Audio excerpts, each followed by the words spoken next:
ഛത്തീസ്ഗഡിൽ ജയിലിൽ തുടരുന്ന കന്യാസ്ത്രീകൾ ജാമ്യം തേടി ഇന്ന് ഹൈക്കോടതിയിലേക്ക്.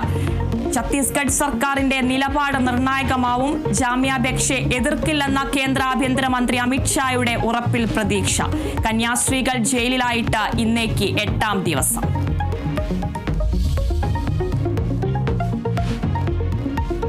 ഛത്തീസ്ഗഡിൽ കന്യാസ്ത്രീകളെ ജയിലിലടച്ചതിൽ സഭാ നേതൃത്വത്തെ അനുനയിപ്പിക്കാൻ ബിജെപിയുടെ ശ്രമം.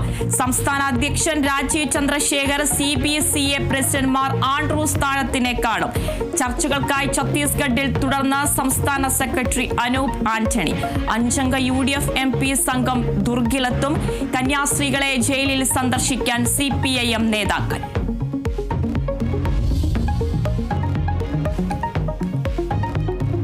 തിരുവനന്തപുരം മെഡിക്കൽ കോളേജിലെ ഉപകരണക്ഷാമവുമായി ബന്ധപ്പെട്ട പ്രതികരണങ്ങളിൽ കാരണം കാണിക്കൽ നോട്ടീസിന് മറുപടി നൽകാൻ ഡോക്ടർ ഹാരിസ് ചിറക്കൽ. തെളിവുകൾ സഹിതം ആരോഗ്യ സെക്രട്ടറിക്ക് നേരിട്ട് മറുപടി നൽകും. മറുപടി തൃപ്തികരമല്ലെങ്കിൽ നടപടി ഉണ്ടാകാനും സാധ്യത.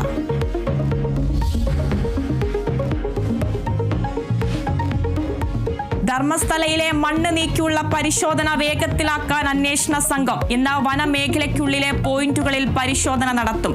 ധർമ്മസ്ഥലയിലെത്തിയ അന്വേഷണ പുരോഗതി വിലയിരുത്തി DGP.